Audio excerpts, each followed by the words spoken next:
So tell me why every time humanity invents a new flavor of crazy, someone out there decides to take it way too literally?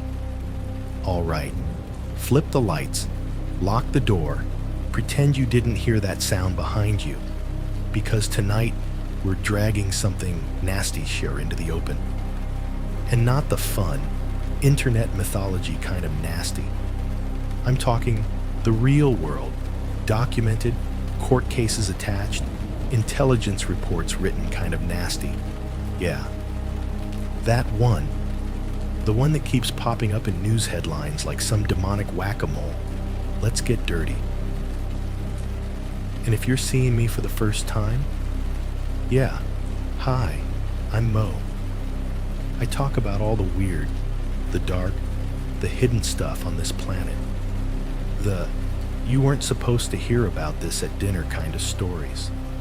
And if this video ambushed you by accident, welcome to the tunnel. It gets uglier the deeper we go.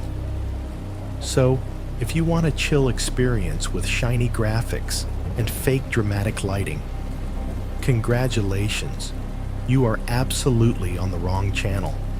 Here, we don't do staged photos. No exclusive leaked footage from a Nokia 3310. No hyper edits made to keep your goldfish brain entertained. What you get is the research, the facts, the receipts, without the circus around them. If that's your vibe, hit that subscribe button. If you already know me, grab your coffee or your whiskey or whatever radioactive energy drink is slowly dissolving your stomach lining. Flip your phone sideways, kill the lights, and let's peel this onion. And like I always say, stories might sound familiar, but they never match what I'm about to tell you. Okay, let's talk. O9A. The Order of Nine Angles.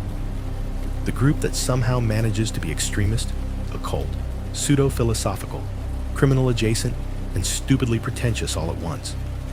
Like if someone mixed Aleister Crowley, far-right extremism, a satanic LARP group, and a philosophy major having an identity crisis, then shook it violently inside a compost bin.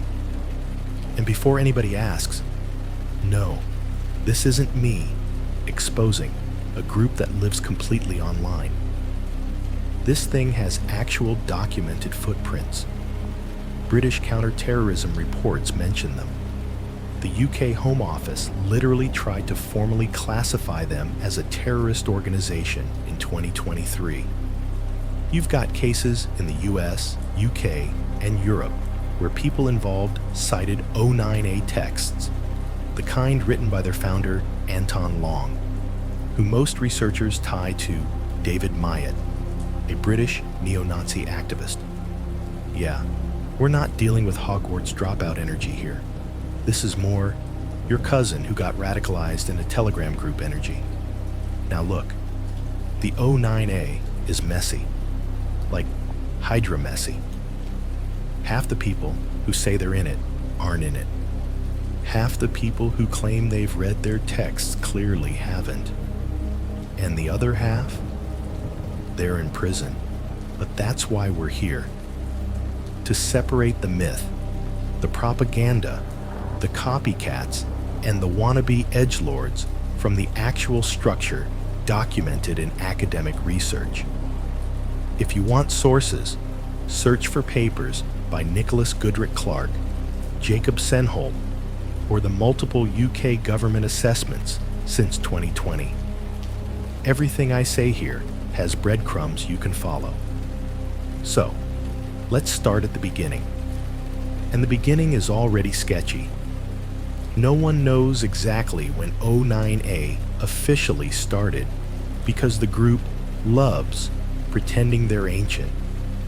They claim their teachings come from some pre-Christian, pre-Celtic, pre-anything that has evidence pagan tradition hidden in the British countryside. Like, bro, if you're gonna lie, at least pick a culture that left ruins. But when researchers actually looked into it, The earliest O9A publications come from the late 1960s and early 70s, via newsletters, zines, and weird occult pamphlets. And that's where the Anton Long name first appears. And eventually, through linguistic analysis, cross-checking addresses, and comparing ideological fingerprints, all signs point to David Myatt, a guy who basically speedran every extremist ideology like it was Pokemon. The dude went from neo-Nazi activism to Islamic extremism, back to neo-Nazism, to suddenly claiming he'd found inner peace in the 2000s. If hypocrisy burned calories, Myatt would have been shredded. Now here's the weird part. O9. A wasn't designed like a church. It wasn't structured like a cult with a central leader. It wasn't even built like a political group. It was built like a meme. A dangerous meme, but a meme. The core of O9A is texts, books, guides, handwritten manuscripts, philosophy essays, all downloadable, all open source. Any random person can pick it up, call themselves an initiate, and boom, you've got a new cell. They call this the Nexion system, basically tiny independent groups that don't answer to anyone, which is why intelligence agencies hate trying to track them. You're not dealing with a pyramid, you're dealing with a cloud of toxic gas. And the ideology? O9A mixes Satanism, but not the Leve type with the funny costumes and dramatic monologues. This is transgressive Satanism, which is academic speak for. They straight up encourage you to cross moral boundaries. And by cross, I mean, they literally promote what they call insight roles, where you embed yourself into extremist or criminal environments to develop strength. Yeah, that line you just crossed in your head, they want you to cross it again. We're talking join far-right groups, join street gangs, commit crimes, break social norms violently, or infiltrate political movements. They claim this is all part of ascending spiritually or psychologically. But let's be real, it's extremism wrapped in philosophy jargon. And listen, I'm not making this up. You can check the actual texts, like the Sinister Tradition, Hostia, or the 1980s and 1990s O9A manuscripts archived by several researchers. Even the folks who study extremist ideologies academically, like Goodrick Clark at Oxford, or the 2021 UK Commission for Countering Extremism, highlight this same pattern. Transgression, infiltration, radicalization, and myth-making. But here's where things get complicated. Because O9A is so decentralized, the line between official doctrine and some edgy guy on an internet forum who printed an O9A PDF once is insanely blurry. Which is why you'll see the group pop up in random criminal cases. A teenager in the US gets charged with plotting violence. Boom. The judge mentions he had O9A texts. A soldier in the UK gets arrested for extremist ties. Boom. O9A references in his laptop. A neo-Nazi cell in Europe gets raided. They find O9A rituals. Easy trail to follow. But does that mean they were following the real O9A? Or just consuming it like some edgy ideology buffet? That's part of the mystery. It's also why O9. A loves to pretend they're bigger than they are. Every decentralized group does that. Look at Anonymous. If someone hacks a government website, suddenly 500 kids on Discord are like, "We did that." Same vibe. But the danger comes from the ideas. Ideas don't need a membership card. They just need one unstable follower. And O9A's material basically says, Go do illegal, violent, extremist things. It will make you spiritually stronger. You see the issue? Now hold on. I already know some of you are typing in the comments like, Mo, is this a cult? An extremist group? A satanic order? What even is this thing? And the answer, which nobody likes, is it's all of them and none of them. It's a hybrid, a chimera, a Frankenstein ideology stitched from occultism, fascism, and chaos rituals. It's like someone said, let's create something complicated enough that idiots feel smart reading it. And it worked. The people who fall into this stuff, not because the ideas are deep, they're not, but because the mystique is deep. O9A markets itself like forbidden knowledge. Ancient traditions, hidden lineages, secret rites, all the stuff that makes conspiracy-prone people foam at the mouth. But the receipts, the historical trail, pretty much modern, British, and tied to a guy who kept changing ideological costumes like it was Comic-Con. Let me ask you, do you think the ancient British pagan order had access to Microsoft Word? Exactly.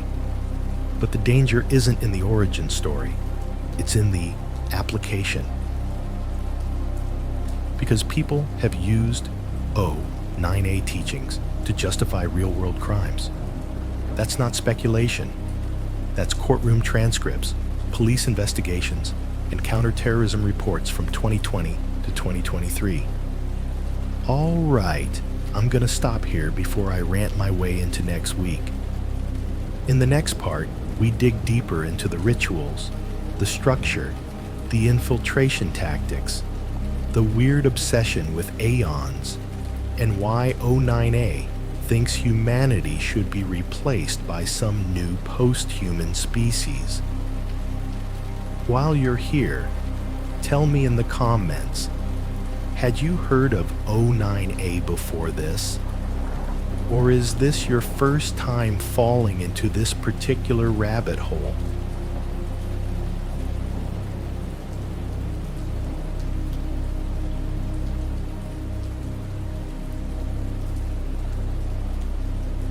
All right, grab a seat, because now we're getting into the part where the line between occult philosophy and felony starter pack gets real blurry. So last time we laid the foundation, the origin story, the ideology suit, the founder with more ideological midlife crises than a Netflix protagonist, all that good stuff. But now we're going deeper. Now we get into the engine of the O9A, the stuff their followers swear by, the stuff that pops up in court cases and counter-extremism files because people weren't just reading it, they were doing it. And the first big piece of that engine is something they call the sevenfold path, which sounds like a yoga program until you actually read it, and then you're like, oh no, this is definitely on a watch list somewhere. Now listen, the sevenfold path is basically O9A's blueprint for ascending into whatever they think the next stage of humanity should be. And if you're thinking this sounds a lot like fascist esotericism, congratulations, that's exactly the academic category it falls under. You can check researchers like Jacob Senholt or the Oxford Studies on Modern Occult Fascism if you want the boring version. But their logic goes like this. If you want to evolve, you need to break every moral, social, and emotional limit. Basically, destroy who you are so you can become something stronger. Typical extremist grooming logic. Extremism always starts with identity deconstruction, and O9A just wrapped it in astrology charts and ceremonial daggers. Now here's where it gets dark and documented. O9A says you can't just think your way into transformation. You have to live it. And this is where the insight roles come in.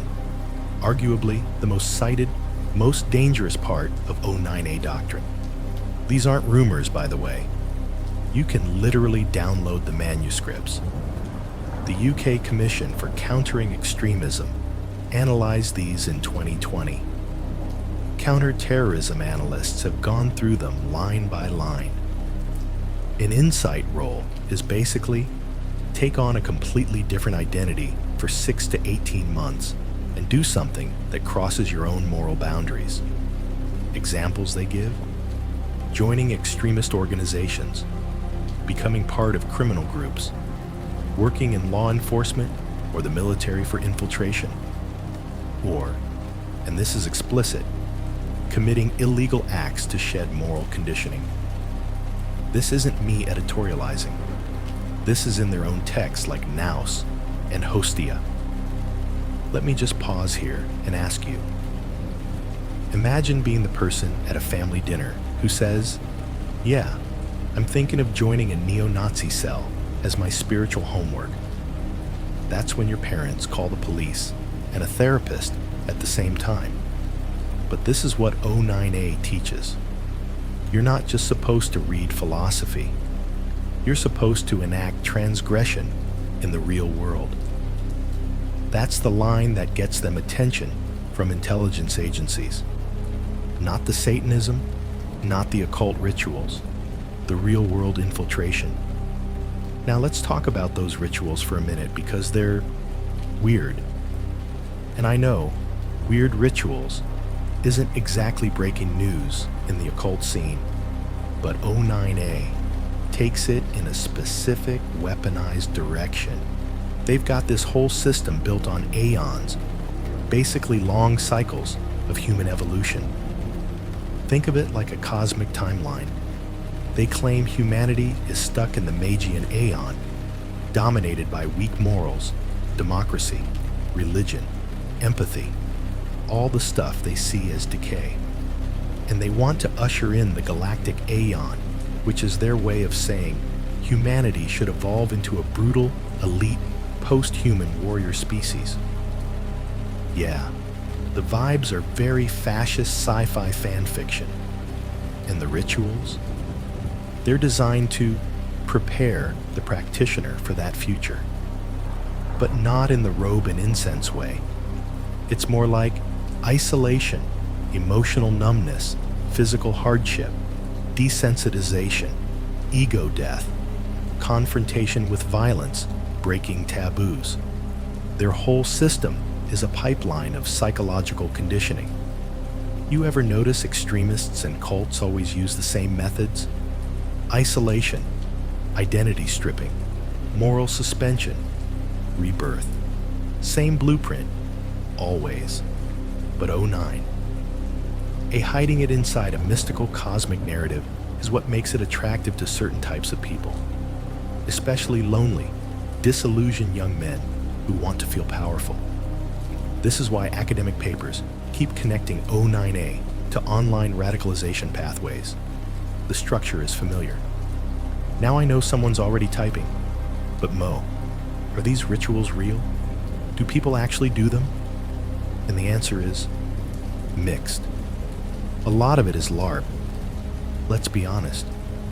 But the danger isn't whether the ritual itself is real. It's whether the psychological impact is. Some people read the texts and move on. Others read the texts and decide to actually commit crimes for spiritual growth. And those are the ones who end up in the news. If you look at cases between 2018 and 2023, multiple arrests in the UK, US, and Europe involved individuals engaging with O9A material. Some were soldiers. Some were trying to join violent extremist cells. Some committed attacks or plotted them. This is why the UK Home Office considered banning O9A as a terrorist organization. And O9A's reaction? They laughed. Because a decentralized group can always deny responsibility. It wasn't us. It was a random follower. Classic extremist tactic. Now, there's another layer that people always miss: the mythology of secrecy. O9. A loves pretending they're an ancient, hidden order. Their texts constantly reference supposed secret lineages, ancestral traditions, hidden priestesses, and rural covens that no historian has ever found evidence for. But why does this matter? Because myth is glue. It keeps groups alive. Myth creates identity when reality is too boring to keep people invested. It's like when conspiracy theorists say there's a secret cabal running the world. The lack of proof becomes the proof. Same thing here. No evidence. That's because we're secret. And I'm sitting here like, bro, you publish everything as PDFs on public forums. Please relax. But the myth serves a purpose. It tricks followers into thinking they're part of something ancient and elite. And when someone believes they're part of some cosmic mission, they're capable of anything. History shows this over and over again. Now, before I keep spiraling, tell me something. Do you think groups like O9A are genuinely dangerous?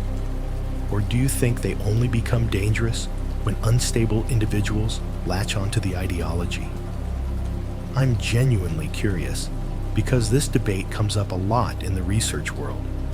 Anyway, next we go even deeper.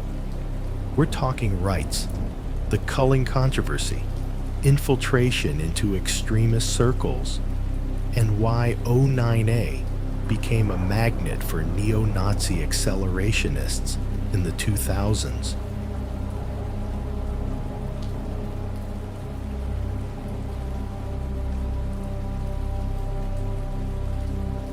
All right, lights off, volume up, because part 3 is where the story stops being unsettling and starts getting straight up radioactive.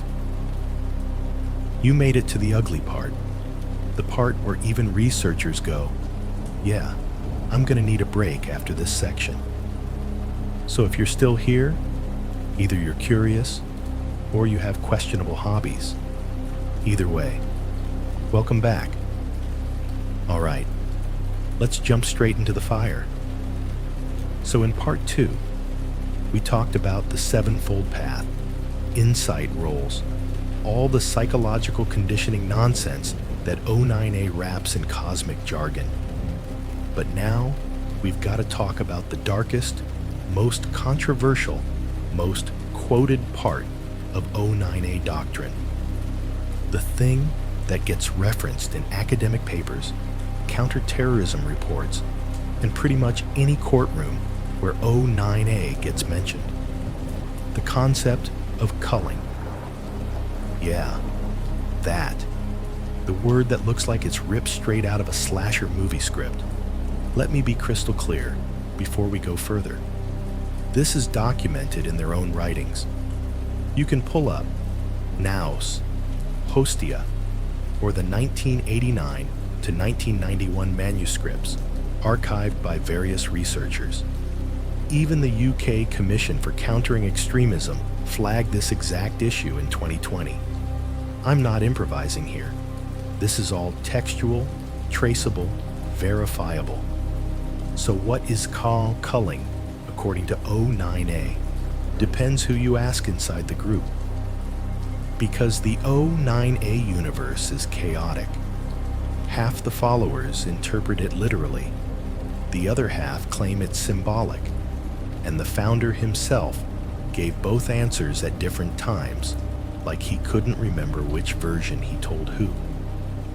But in their earliest texts, and this is the part analyzed by scholars like Goodrick Clark, culling is described as eliminating mundanes.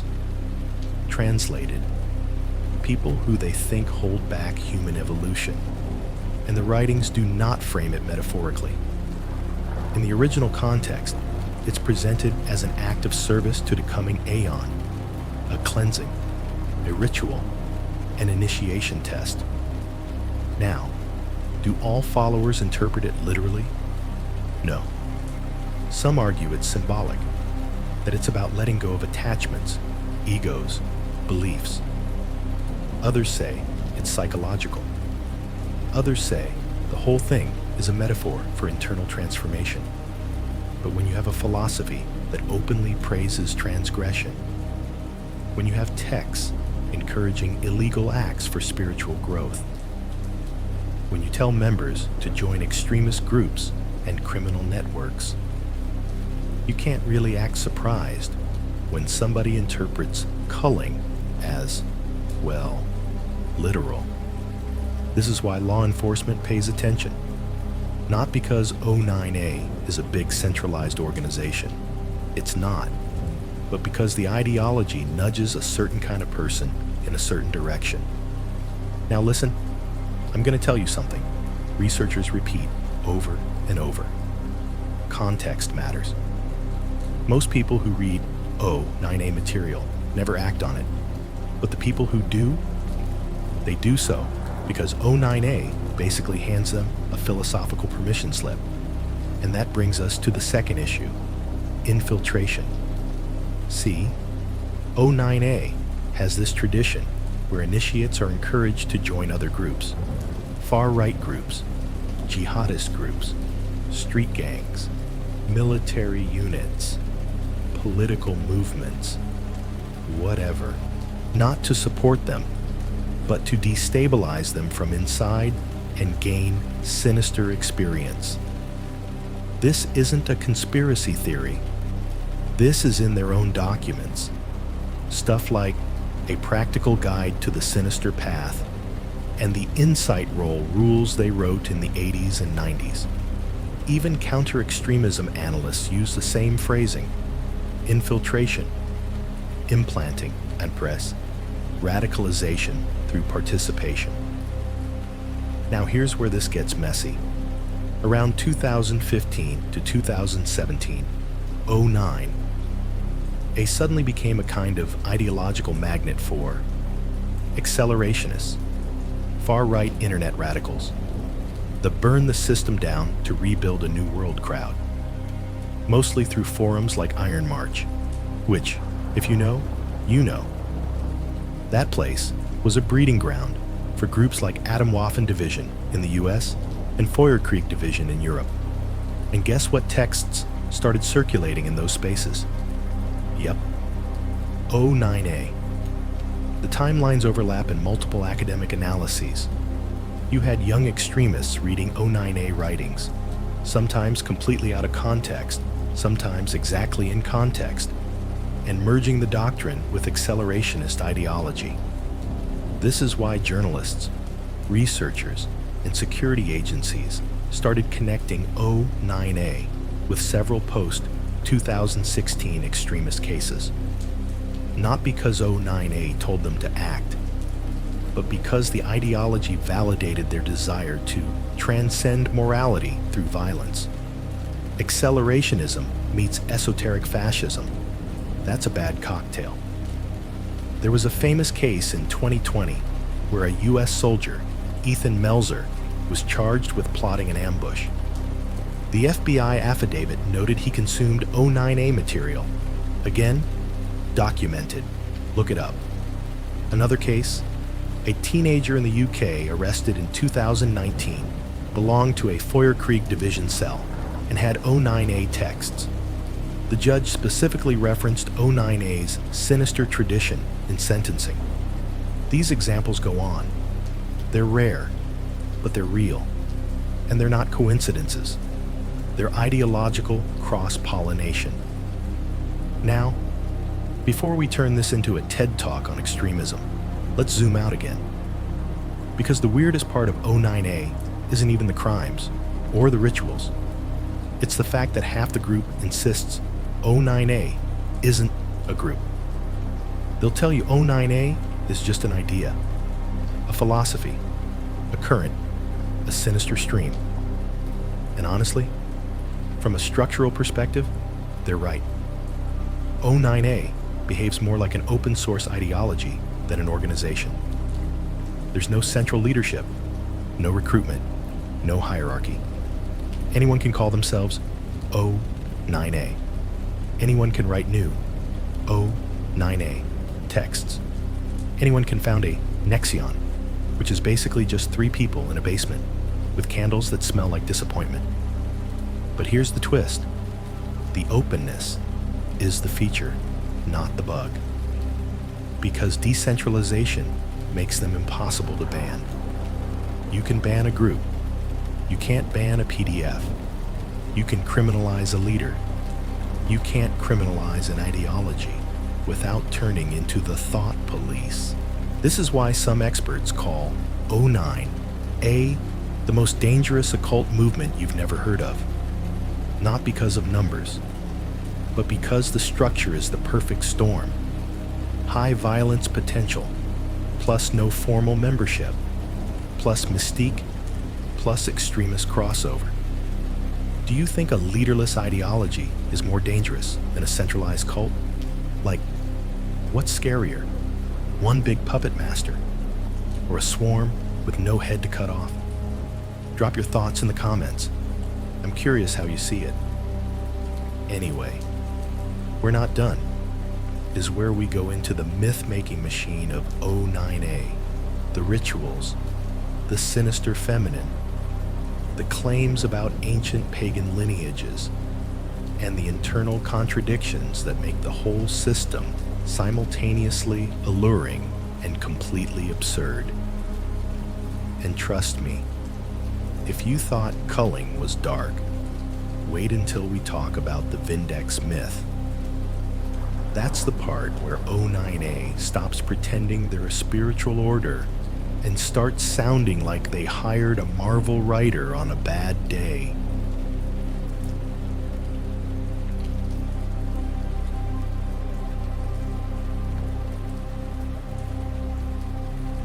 All right, welcome to part 4, the part where O9A stops being a weird extremist occult hybrid and starts sounding like someone fed a fascist manifesto into a cosmic blender. Yeah, this is where it goes galactic, literally. If parts 1 through 3 were about the ideology, the crimes, the infiltration, part 4 is about the myth-making machine, the engine that keeps the whole thing attractive to people who want to feel like they're part of something ancient, cosmic, forbidden. Let's go down the weirder side of this sewer tunnel. All right, let's start with the big one, the Vindex myth. If you've never heard this name before, don't worry, your sanity is still intact. Because Vindex is basically O9A's messianic figure, their chosen one, their warrior hero who will destroy the current world order and birth the new Aeon. Think of it like if you mixed Nietzsche's Übermensch with a Roman general and sprinkled in some 4chan chaos for seasoning.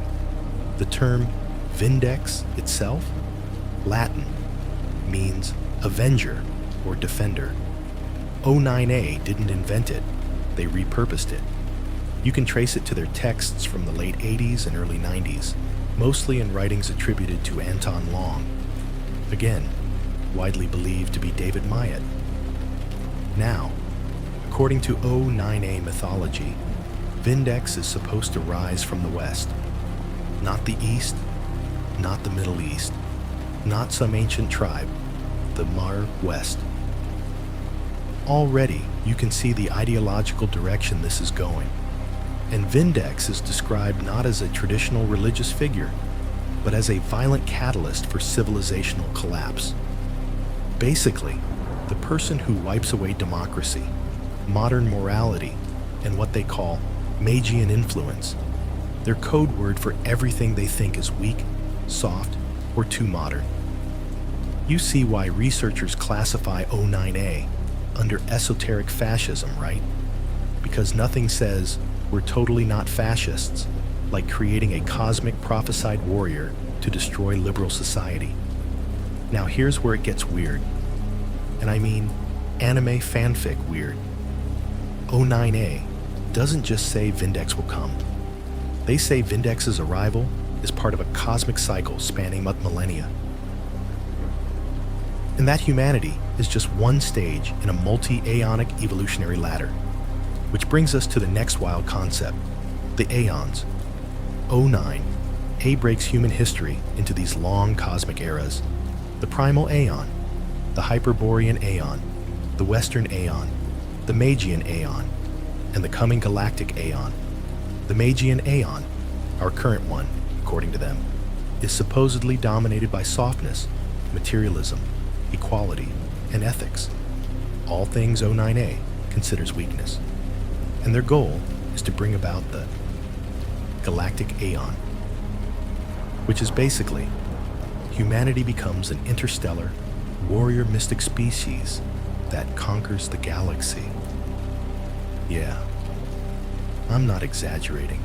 You can read this in texts like the Mythos of Vindex or the Aeonic writings from the 1990s. It's pseudo-philosophy mixed with sci-fi, mixed with far-right esotericism. And here's the thing. The cosmic framing is intentional.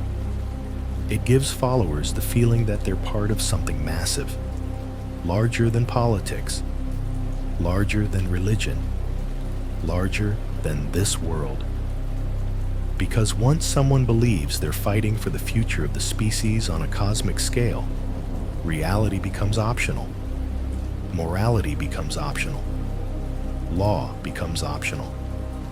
Violence becomes justified as necessary for aeonic change. This is myth as a weapon. Same technique extremist groups used for centuries. Wrap your ideology in a story so big, people can't see the ideology anymore. Now let's take a detour into one of the weirdest parts of O9A, the sinister feminine. And trust me, it's not what you think. O9A isn't feminist. They're not pro-woman, but they are obsessed with the concept of a dark, chaotic feminine force. Their texts talk about the Lady of the Dark, the sinister feminine current, and female practitioners as initiators of chaos. Sounds empowering, right? Until you realize it's written through the lens of esoteric fascism. In O9A mythology, the sinister feminine is associated with seduction, manipulation, chaos, death, transformation. Not metaphorically, literally. They frame feminine energy as a catalyst for destruction, a necessary force in collapsing the Magian aeon. This is why some O9A texts speak about the role of the priestess in guiding or testing male initiates, often through manipulation or orchestrated chaos. This is detailed in manuscripts, like The Star Game, and female-only texts, like The Rite of External Adept. But, and here's where it gets awkward, the majority of O9A's active cells and forums are overwhelmingly male. So you end up with these guys LARPing a cosmic feminine archetype they don't really understand, turning it into a weird mixture of mystique, misogyny, and bad poetry. It's very edgy teenager plus Hitler occult fanfiction. Now, let's talk rituals. Because this is where O9A's vibe shifts from philosophy to this feels like a Discord server that got out of hand. Unlike traditional occult groups with robes, chants, long ceremonies, and dramatic candles, O9A rituals are shockingly minimalistic. A lot of them involve hiking alone for days, physical deprivation, isolation in nature, surviving harsh environments, pushing emotional limits. Their most infamous ritual, the Bakish Insight Roll, isn't even a ritual. It's a lifestyle. It's months of infiltration, months of living as someone else, months of slowly eroding your moral boundaries. And here's the kicker. Most O9A rituals are designed to dissolve your identity, because if they can break your sense of self, they can replace it with the Aeonic mission. Classic psychological reprogramming, just wrapped in cosmic flavoring. Now let's zoom out for 1 second, because I want you to notice something. O9A doesn't rely on leaders, temples, meetings, membership cards, congregations. It relies on myth. Myth is portable. Myth is replicable. Myth spreads on forums. Myth hides in PDFs. Myth evolves without central control. This is why O9A survived for decades. Not because it's big. It's not. Not because it's organized. It's completely chaotic. But because mythology replicates like a virus. A lonely 17-year-old finds some text on a forum. Boom. New Nexion. A disgruntled extremist reads the Vindex myth. Boom. Cosmic justification. A bored occultist wants something darker. Boom. They reinterpret the rituals. It's modular. It's open source. It's self-replicating. Let me ask you, genuinely, do you think people are attracted to O9A because of the ideology or because of the story? Drop your thoughts in the comments. I want to see where you land on this. The final dive. We're talking about the collapse, the counter-terrorism battles, the infiltration attempts against O9A, and whether the group is even real anymore, or just a ghost in the machine that won't die. If you thought this was wild, is where the whole thing flips upside down.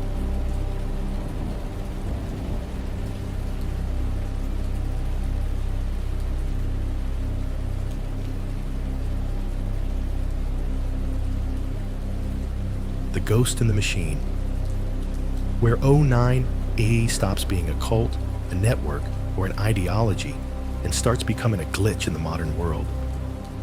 This is the part where the story flips. The collapse, the cover-ups, and the is O9A even real anymore? Question. Here's how we're doing this. 1. How law enforcement finally cracked down. 2. Why O9A splintered into digital ghosts. 3.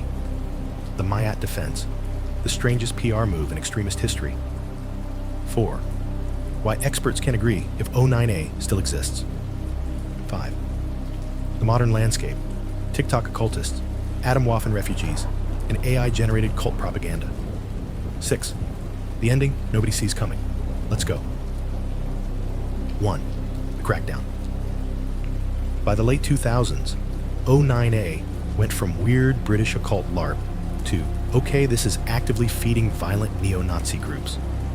Police forces in the UK, the US, Canada, Australia, New Zealand, parts of Europe, all started connecting the dots. Arrests tied to Atomwaffen and Feuerkrieg often had O9A material in their chats, their hard drives, their rituals. Governments panicked. Counterterrorism began classifying O9A as an extremist ideology, a potential terrorist influence, a grooming pipeline for violence. Some even considered labeling it officially as a terrorist organization. That's when O9A imploded. Number 2, the fracture into ghosts. When the heat came, O9A didn't respond like a normal group, with a leader issuing statements or followers rallying. It scattered, like spores, like code fragments. Because remember, O9A was never built like a cult or a gang. It was built like an O9A open source mythos. So what happened? The Nexians went silent.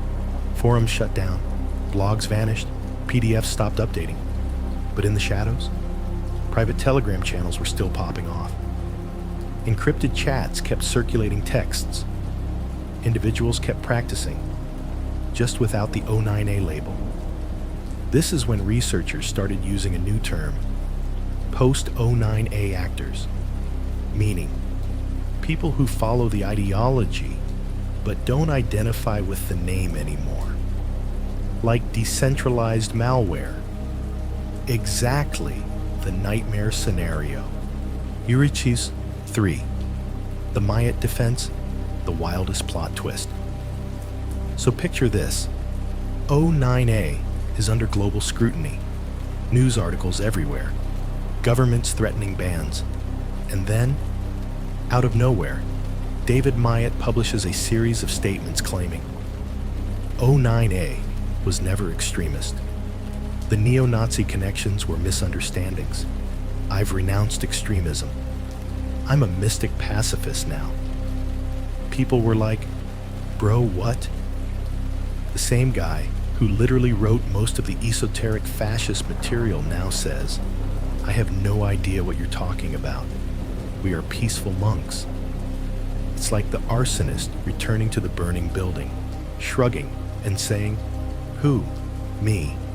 I work in water delivery. Counter-terrorism units didn't buy it. Scholars didn't buy it. Even O9A followers didn't buy it.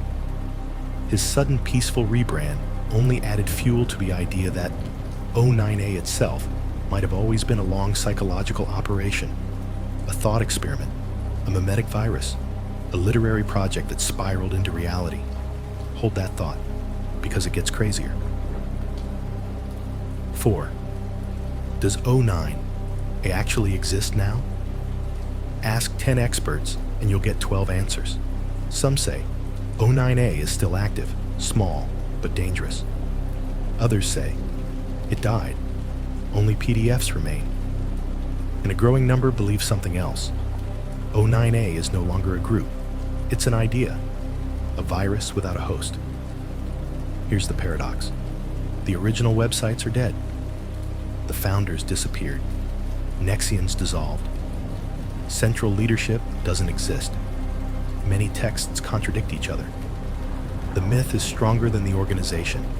It's like Slenderman, or SCP lore, or creepypasta, except people committed real crimes while believing in it.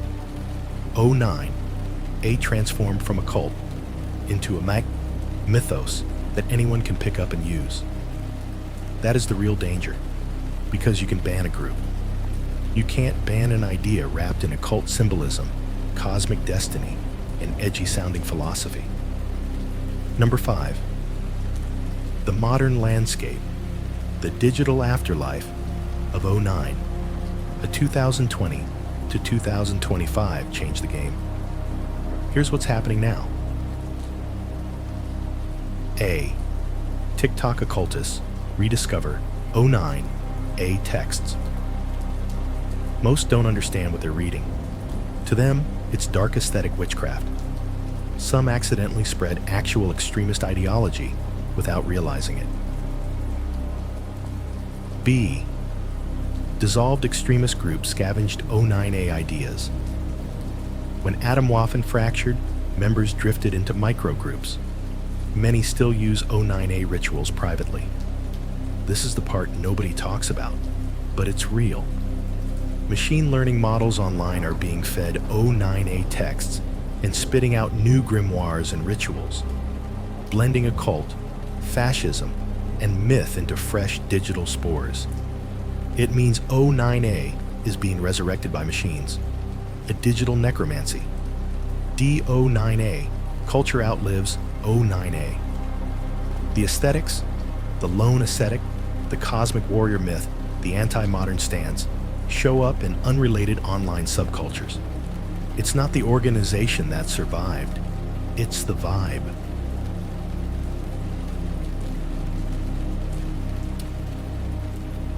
O9A's greatest success was convincing the world it was bigger than it ever actually was. The number of true initiates? Probably tiny. Dozens, maybe a few hundred at most. But the mythology amplified itself. It hijacked the imagination of violent extremists. It infected online occult communities. It got into conspiracy circles. It inspired infiltration attempts. It provoked government responses. It created a decades-long ghost story. By the end, O9A wasn't a group. It was a mirror. People didn't join O9A. They projected themselves into it. their rage, their loneliness, their radical fantasies, their desire for meaning, their hunger for something forbidden. O9A didn't create extremists. Extremists used O9A as a costume. And that's why it's so hard to kill. You can dismantle a cult. You can't dismantle a myth that people remix, reinterpret, and resurrect endlessly. So here's the final question, the one that matters. If O9A never really existed as a unified organization, what exactly were we fighting all these years?